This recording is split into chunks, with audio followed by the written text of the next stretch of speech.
If you are looking to paint something quick, calming, and gorgeous, and you only have a few minutes of free time to do it with, then you are in the right place. Let me show you one of the easiest flowers you'll ever paint. These are not only beautiful, but they take almost no effort at all. This is seriously a no pressure, beginner friendly flower, and I promise you're going to love the results.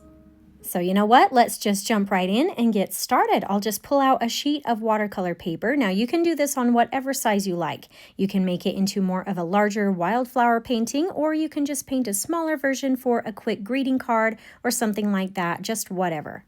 You can just paint this flower freehanded if you want to also, and if you're comfortable with that, but I do find that I do a little bit better if I have some sort of a guide. So I have here some simple stem lines on my page for where I want my flower stalks to go and for how tall I want them to be. I have 5 main flower stalk pencil lines, and then I just have a few extra pencil lines in here as well for maybe some accent greenery or stems. Really, all you need is the main stalks though. I'll just put this off to the side a little bit, and you know what? I think I'm going to go ahead and just tape my paper down, not only to help with some of the warping, but it also just helps me keep it from moving out of the camera's view. Now, as I'm getting ready to pull out my paints and brushes for today, I do just want to throw out a quick reminder that my 12-month Craftamo watercolor classes in a box are only going to be available for about just 9 or 10 more days. So if you're interested at all in that, then now is the time so that you don't miss out. I'll leave my product page link for that in the description of this video so you can check it out. If you happen to be new to my channel and aren't exactly sure what I'm talking about, stick around and I will fill you in after we get more into the painting. But here is my little paint tin that I'll be painting with today. Again, the 48 paint colors in here are all going to be included in my monthly classes in a box. In fact, the paint tin that you see them in is also an extra little gift that comes with the subscription as well. I'm going to go ahead and pull out some clean water and a paper towel. And then, of course, we need some brushes. I've got 2 that I'll be using today, although you could probably just do this whole painting with just 1 if you wanted to. I've got here a thin #1 rigger to paint in our thin stem and accent greenery lines with, but the main feature brush for today is actually this 1/4" cat's tongue brush. This is such a fun brush to use. If you haven't ever used a cat's tongue before, you are in for a treat. I have really been having a lot of fun with this brush lately, but you can see that the name of this brush really comes from the shape of these bristles. It's got a nice wide base that gradually works its way into a nice pointy tip, but this also has a flat shaped side and it's more thin when you turn it sideways as well. This brush is a little bit on the smaller size. I've created this one to be a 1/4" wide at the base of the bristles. So I've just gone ahead and labeled this brush 1/4" cat's tongue brush. That way there's no confusion as to how large or small it is. I will point out though that you can use any size of cat's tongue that you have. All that it's going to do is slightly change how large or small your flowers are going to be. And like I say, these 2 brushes I'm using today are personally designed by me and will be included in the upcoming watercolor classes in a box as well. You will receive 2 different brush types with each and every box. So by the end, you're going to have 24 of these amazing brushes. All right, let's go ahead and pull out a few colors onto our tray and get to painting these simple and fun flowers. Now, you of course are welcome to use any colors or combination of colors that you want to. These would literally look good with anything you want to try. I'm going to use some pinks, purples, and blues for mine today though. This pink color is called Permanent Rose, and I'm also going to pull out some mauve. Then maybe I'll also try some dioxazine purple, and lastly, some cobalt blue. But you know what? I may just add a touch of mauve into this blue to make it more of a blue-violet color. Okay, good enough. Now, before we start painting on our larger watercolor sheet, let me just pull out a scrap piece of paper and show you some of the super simple brush strokes that we'll be using today. In fact, I think it would be a good idea for you to practice these as well, just so that you can get the hang of it. There are, of course, a lot of brush strokes that you can try with the cat's tongue, but all we need to learn for today is how to press it down and pull it out. Let's start the stroke out with just the tip of the brush touching the paper. Then as we start to pull the brush out, we'll also press down on the bristles so that the wider end of the bristles begin to touch the paper. Then we'll just pick up the brush off the paper and voila, a perfect, beautiful petal shape. Now, those were pulled out a little bit farther to make them longer, but we can also create shorter ones by literally just pressing down on the bristles in sort of a stamp shape. You can even go smaller than that by just not pressing down on the brush all the way. You can try halfway or even just the very tip of the bristles. You can see that the less we press down, it does change how the end of the petal looks. It's more jagged instead of round, but I actually love that. It creates some awesome interest. But basically, that is all you need to know to get started with these flowers. All that we're going to do is just combine a variety of these strokes together, long ones and short ones, rounded ones and jagged ones, and there we can create some amazing flower bundles. And you know what? Now that I'm thinking about it, I may actually even just go ahead and get a green color mixed up on my tray too, just in case I want to add that into any of these. Maybe I'll try some Hooker's Green Dark to keep it more on the dark side of the greens. And then I'll just mix in a touch of mauve and maybe some olive green to keep the dark value, but also maybe to warm the temperature of the color. All right, let's get to painting these fun flowers. I think I'll start with some of the pink color first. I'll just come alongside the pencil line that I have here on my page and start stamping in some of those assorted brush strokes into clusters or bundles along each side of the pencil line. The fun thing about these flowers is that there is not a singular perfect way to do this. You can just paint these in quickly and loosely until you get a shape that you like. Just use your artistic eye. When I'm getting ready to move up the flower stalk a little bit, I might even leave a little bit of empty space where the stem line can be showing in between the flower bundles. The other thing that I'll do as I move upward is slowly start to make the petal shapes and flower bundles a little bit smaller in size towards the top, sort of like their buds opening at different stages. In fact, if you want to change things up even more, you can start to change up the colors a little bit as well. I might try throwing in a little bit of the mauve into the mix farther up. Isn't this just fun? They are super quick and easy, and they may not look like too much yet, but just wait, and in just a minute when we start adding in the stem lines in here, that is when they really start to come to life. When I'm ready to move on to the next flower stalk, I'll maybe adjust my colors a little bit so that it looks slightly different than the one it's sitting right next to, but like I say, you can do whatever you feel like looks good. I think it's a good idea to also add some interest to the piece by having some of the flower stalks maybe be longer or shorter than others, have them start and stop in different areas on the page. That way they just don't all look exactly the same. This makes them a little bit more organic and wildflower looking. I hope you're enjoying the tutorial so far. I try to have different levels of paintings on my channel, from beginner ones like this one to more advanced paintings that stretch and grow your skills a little bit. If that seems like something that you're looking for and you're enjoying my painting and teaching style today, I hope you'll subscribe to my channel so you won't miss out on any of my new and upcoming weekly tutorials. Now, I've done a lot of talking today, so I'm just going to shut my mouth for a minute and just let you sit and relax with this fun painting technique. But stick around so you don't miss out on how to finish the look of these off. It's the simple details to this technique that can turn a good painting into a great one.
All right, well done. Aren't these so much fun? We are really off to a good start here. All we have left to do is add in the stem lines. Now, I will say the point on the cat's tongue is nice and thin enough that you could just use the cat's tongue to add in the stem lines if you wanted to.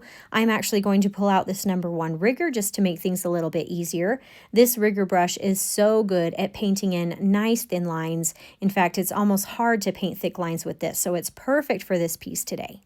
I'll just go ahead and load the brush up with some green color of paint here, and then I'll start painting in some nice thin lines for the center stalk of the flowers. Now there's going to be, of course, one main center stem that goes down the middle of the flower, but make sure you add some smaller stems that branch off and connect the flower bundles off to the side to that center stalk. This really helps make it look more realistic.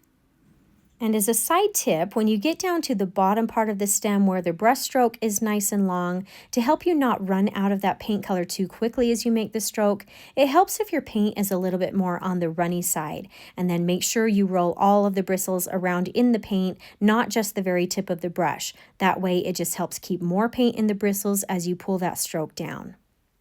Now, a fun little side note, this painting today actually came about for me because I had a very busy week and was super short on time to create a tutorial for this week. I just got a lot of personal stuff going on in my life right now, but I really wanted to make sure to have a tutorial for you. So I decided I just needed to figure out a painting that was easy and quick, but at the same time pretty looking also. And as I was brainstorming for ideas, I saw the painting that I put out just last week, which has flowers in the background very similar to this. Those were just some fun accent flowers, but I actually thought, you know what? Those could make a really nice painting all on their own. And I'm really glad I had that thought because actually this painting turned out really good. It didn't take a lot of time to paint, and it's got some simple yet very pretty and delicate looking flowers to it. Also, in case you are new to my channel and are wondering a bit about the watercolor classes in a box that I mentioned at the beginning of this video, just so you know what's included with that, you get one box every month for an entire year, and each box will include 4 half-pan paint colors, 2 of my personally designed Craftamo brushes, 4 sheets of A5 sized paper, which is 100% cotton, and it comes with an outline drawing that you can use to jumpstart your painting. Each box also comes with a print or card of the actual painting that you can use as a reference. And I've created a slow-paced, step-by-step exclusive tutorial to go with each box as well. And on top of that, a few of these initial boxes will also include a few extra fun little gifts that I really think you're going to love as well. These literally contain everything you need to create a lovely piece of artwork.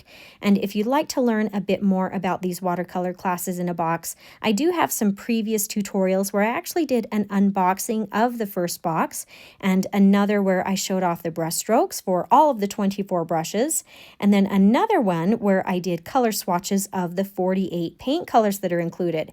These are only going to be available for about 9 or 10 more days, but I will leave links for those videos as well as a link to my Craftamo product page so that you can check out more for information, pictures, and that way you can make the best decision for you.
All right, now that I have the main stalks of the flowers complete, I think it would be fun to add a little bit of extra greenery in here. But I am kind of enjoying the simple look of this. So I'm just going to start by painting in a few more thin grass-like lines in here along the bottom of the page. And you can just use your artistic eye, see where they should go, maybe how many you want to have. I do recommend keeping them nice and thin though. These should be an accent to the piece. It shouldn't distract from the main feature.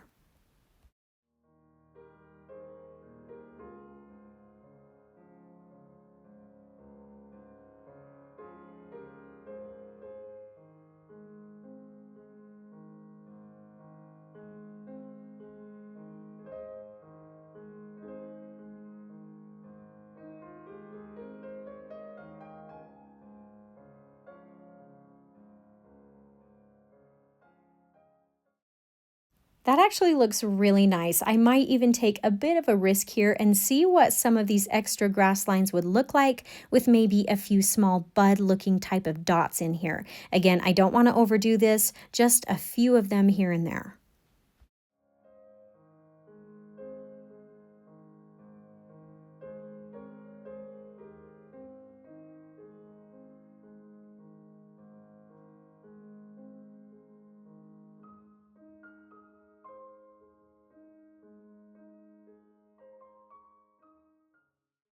Yes, I like that. It really kind of adds something special to the piece. Now, I thought about having some broader grass or maybe even some leaves in here, but I actually kind of like this just as it is. So maybe I'll leave that off, but let me show you how to create a really fun leaf shape using the simple cat's tongue brush really quick, and then you can add them in if you want to. I personally love painting these leaves. It's one of my favorite things to do with a cat's tongue brush. They look so neat. So let me just pull out a scrap piece of paper so I can demonstrate this on with. But all you have to do is load the brush with color, then start with the point of the brush turned towards more of the thin side of the bristles. I'll start the stroke out with a nice thin line. Then as I move up, I'll turn the brush to the broad side of the bristles and press it down for a nice thick middle. Then as I keep going, I'll turn the brush back to the thin side and the thin point of the bristles again, and then let up the stroke with a nice thin point. These can take a little bit of practice to get the hang of, but they are so much fun to do and they really look neat. So if you feel like you want to add some leaves into your painting today, by all means feel free to do so. But I think that's actually it for this tutorial and painting. I hope this was just an easy, relaxing, fun piece to paint. And like I said, you can do as many or as few of these flowers as you want to on a page, or even make a smaller card size painting too. Thank you so much for joining me today. I hope you had some fun and maybe even learned something new. If you did enjoy this tutorial, I hope you'll consider subscribing to my channel so I can continue to help you discover your artistic side.